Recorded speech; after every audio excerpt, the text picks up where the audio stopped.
Welcome to your daily dose of sci-fi adventures. New stories dropped every single day. Smash that subscribe button and ring the to help us reach 1,000 subscribers and unlock even more epic cosmic tales.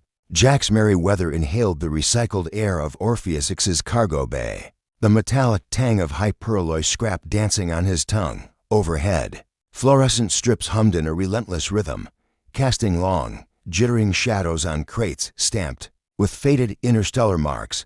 The station was a haven for scavengers, smugglers, and drifters like him, riffraff who'd rather wrest salvaged parts from dead ships than submit to the grind of planetary contracts.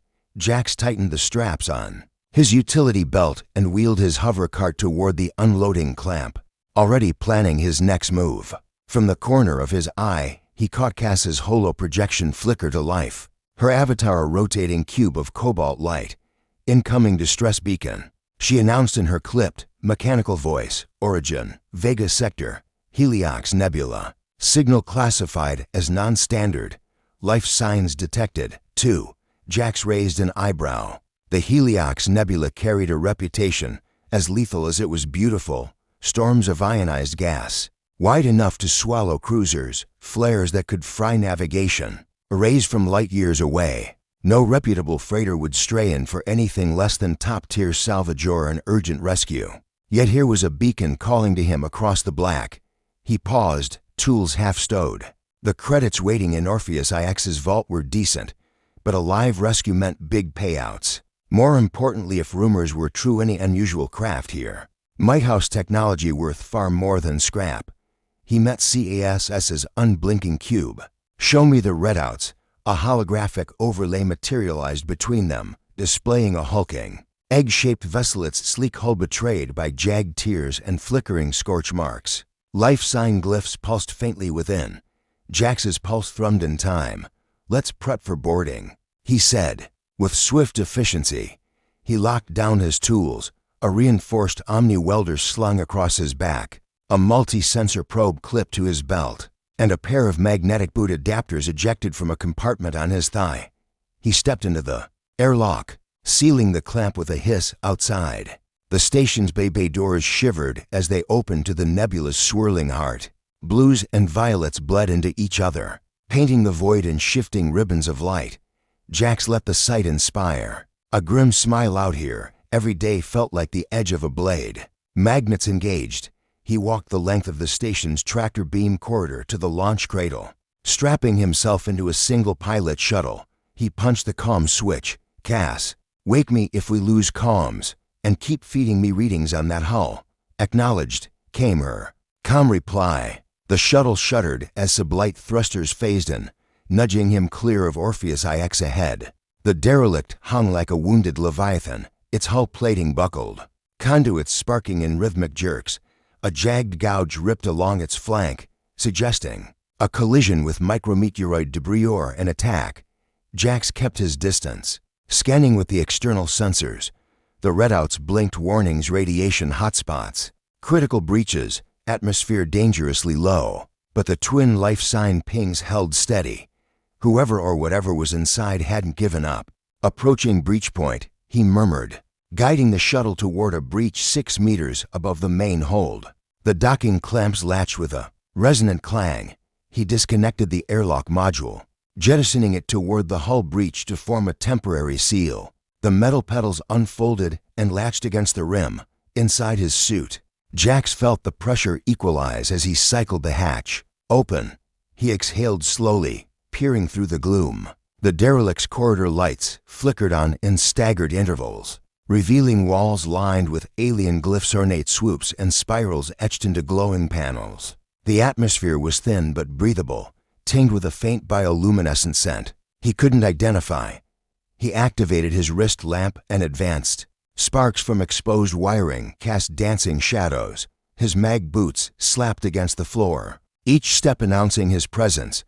By the time he reached the central junction, CASS's voice whispered in his earpiece, life signs stabilizing. 2 occupants, both near starboard quarters. Jax followed the map marker down a twisting corridor. The scenery shifted from angular metal to smooth, organic curves that pulsed with soft lavender light. His stomach knotted with anticipation. Who were these survivors, and what had happened to their ship at a corner? He rounded a bulkhead to find them, to figures crouched before a ruptured panel, their long silver hair floating weightless, eyes reflecting his lamp like twin onyx. Moons, their bodies were slender and lithe, skin tinted emerald, and they wore form-fitting overalls that seemed grown rather than sewn. One leaned forward, delicate fingers trailing across exposed circuitry. The other stood slightly behind, arms crossed over her chest, watching him with guarded curiosity. Jax froze for a heartbeat, then slowly raised his gloved hands in a gesture of peace. "I'm Jax Meriwether. I got your beacon. I'm here to help." The forward twin's head tilted, her braided hair drifting aside. Her voice rippled through the corridor, an ethereal, musical cadence. "You heard our call, Earthman," she said. "Our engines are dying, but you speak of help." His chest tightened. "I've got tools. I know how to patch hull breaches and reroute power. Let me get you both somewhere safe." Behind her, the other twin's shoulders eased, though her gaze remained watchful. Jax took a small step forward, mindful of the delicate conduit lines snaking along the walls. "Follow me," he said quietly. "We'll get you out of here, and then we'll talk about fixing the rest." As he led them back toward the shuttle, Jax couldn't shake one thought. Whatever tale these two alien girls carried with them was far bigger than any salvage contract, and he was about to become part of it. By the pale glow of the Illumari's core chamber, Jax Meriwether stood in awed silence. The very heart of the alien vessel was a living organism, a biomechanical fusion reactor that throbbed like a vast, iridescent heart. Veins of translucent, crystal-carried streams of luminescent fluid, branching into intricate networks that reminded him of both circuit boards and neural pathways. Every pulse sent ripples of soft, multicolored light dancing along the curved walls. Solma hovered at his side, her large obsidian eyes alight with cautious optimism. "This is our engine," she murmured, voice echoing gently. "It breathes. It heals." Vreth lingered in the shadows, arms folded, studying Jax's every move. When she spoke, her tone was measured. "You must not force it. Our reactor responds to intent and to harmony." Jax swallowed. He had repaired countless reactors' fusion cores, plasma drives, even a quantum entangler once, but nothing like this. Standard protocols wouldn't apply. He slid the Omni welder from his back, fingers brushing its grip. "All right," he said, voice soft.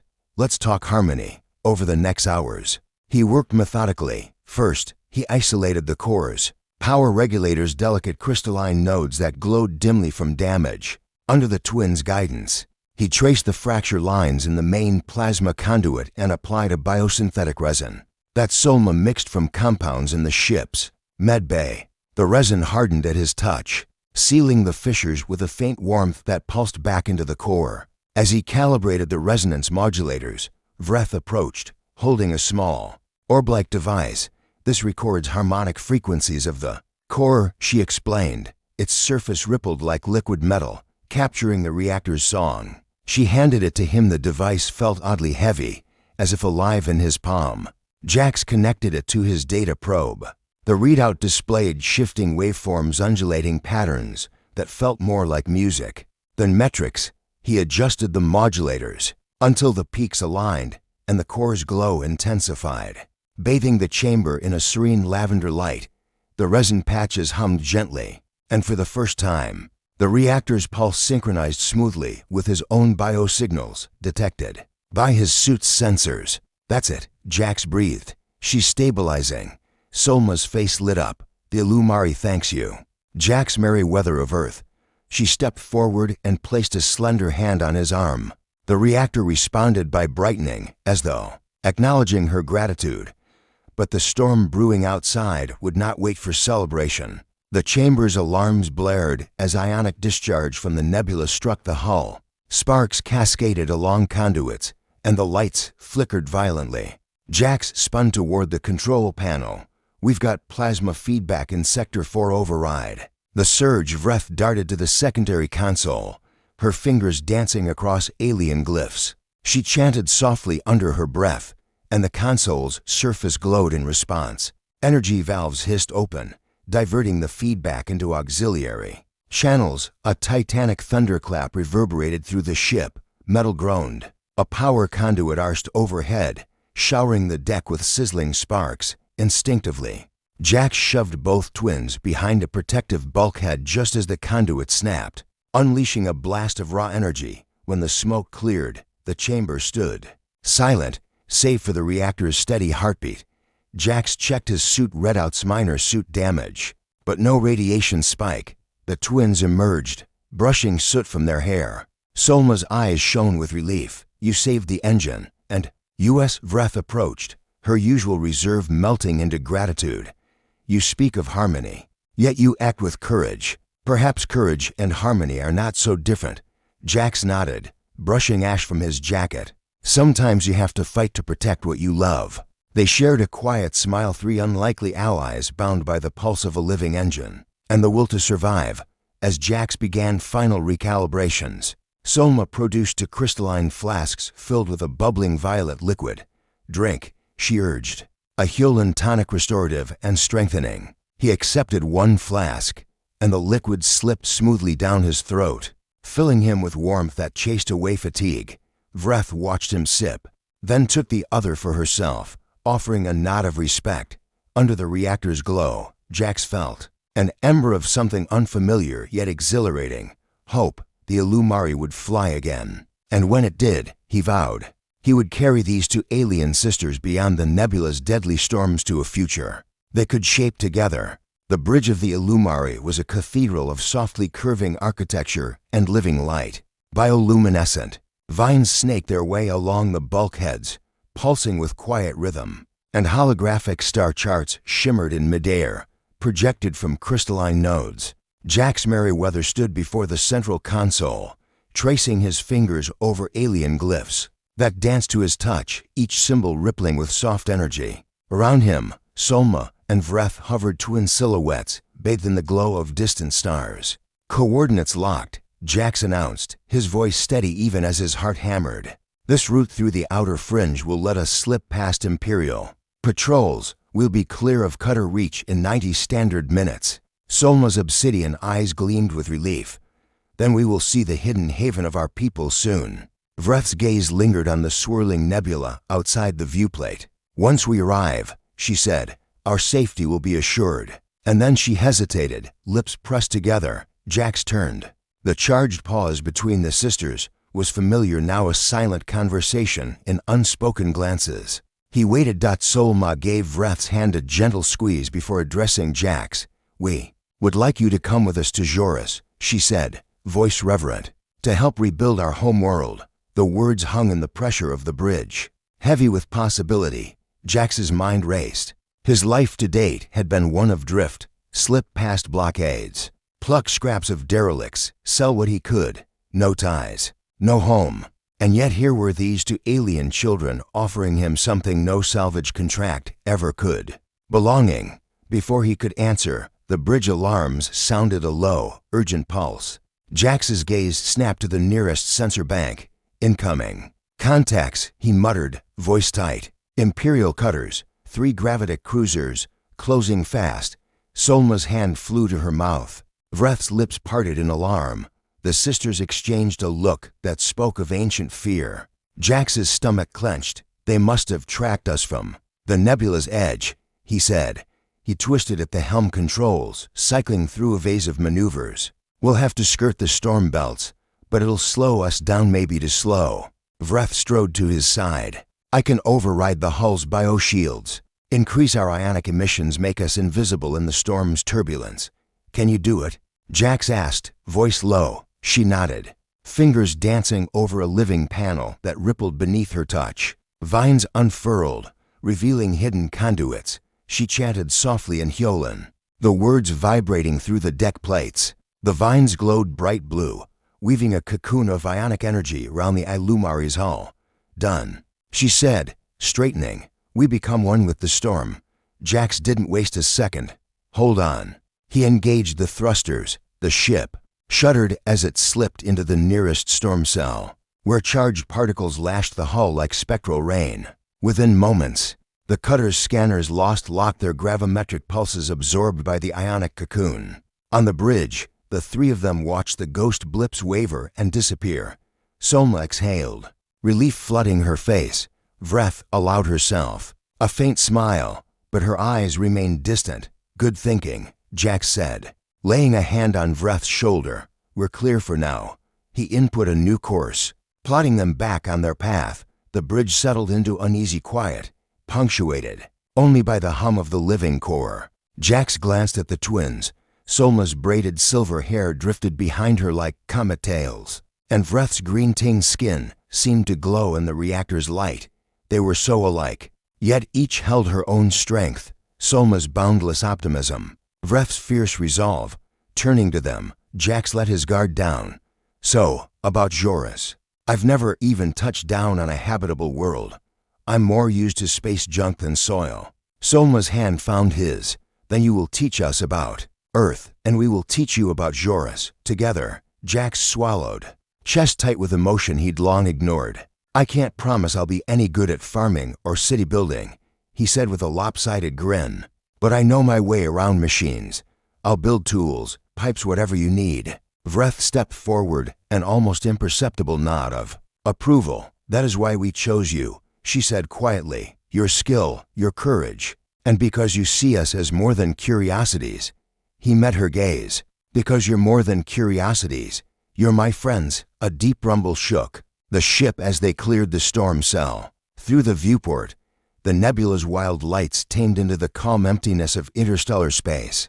Stars stretched into diamond trails against velvet black. Solma's eyes sparkled with tentative hope. "Then it is decided. Together, we chart a new future." Jax powered down the evasive grid and set the engines to cruising speed. As the Illumari glided onward, carrying them toward unknown stars, he felt something he hadn't in years: belonging. The void around them was still vast and uncaring, but within this fragile ship, with these twin sisters at his side, he had found a direction, one he would follow, across light years to a new home reborn. 3 standard weeks had passed since Jax Meriwether and the Hewlin twins slipped free of Imperial pursuit. In that time, the Illumari had become more than a battered vessel, it was home. Jax had retrofitted part of the cargo hold into a makeshift workshop, walls lined with earth tools repurposed alongside Hewlin bioconduits. Solma and Vreth spent mornings learning human engineering principles from scratch, their nimble fingers adapting to wrenches and welders with uncanny speed. One violet-hued dawn, Solma found Jax bent over a half-disassembled grav drive manifold. She floated over, yanking open her jumpsuit pocket to reveal a single, shimmering seed pod. "We found these in the Arboretum stores," she said, "on Joris. They grow into towering luminaries, trees that glow like us."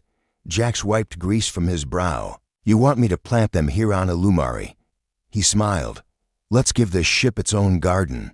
By dusk, the seed pods lay in nutrient-rich bays built by Jax's hands, and soft roots glowed against the polished deck plates. Solma hummed a lullaby, an ancient Hewlin melody, and the seeds opened, tiny shoots unfurling like silver flames. Across the ship, Vreth was equally busy sketching. Her designs for a hybrid propulsion array combined human plasma thrusters with the Illumari's bioreactive core, promising greater speed and efficiency.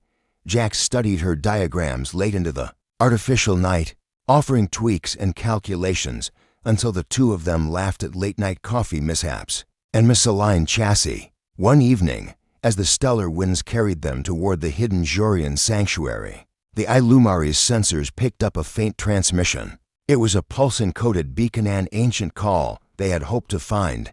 Solma traced her fingers across the holomap. "The rendezvous point is just ahead," she whispered, awe in her voice.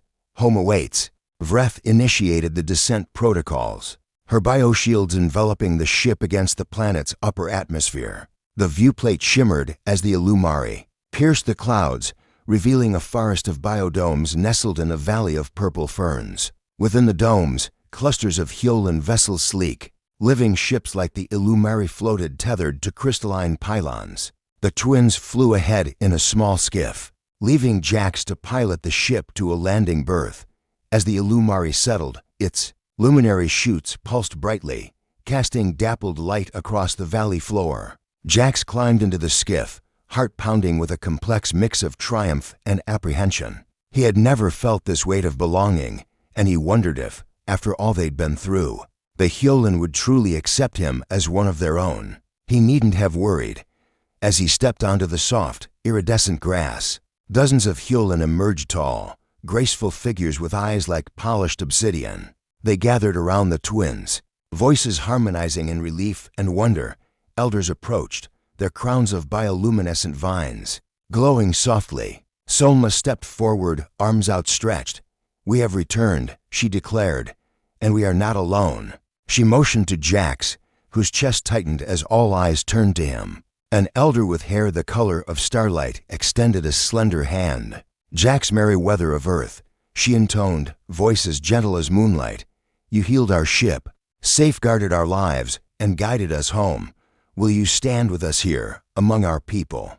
As builder, friend, and brother, Jax swallowed, gratitude and emotion welling in his throat. He glanced at the twin Solma's hopeful smile, Vreth's proud nod, and felt the weight of every lonely salvage run, every starless night dissolved. He knelt on the glowing grass, accepting the elder's hand. "I would be honored," he said, voice steady. "This is my home now." The valley erupted in soft applause, voices intertwining like ripples across a silent lake. As lantern-like spores drifted down from the biodomes, Jax rose, pulling the twins into an embrace. In that embrace lay the promise of new beginnings, a world reborn, friendships forged beyond species, and a future where no one would ever drift alone again. Above, the Illumari's grav drives hummed in harmony with the planet's pulse, its twin luminaries shining bright. And as the first stars of Joris twinkled overhead, Jax knew that he had finally come, home forever among the stars, with the twin alien girls who had asked him to stay.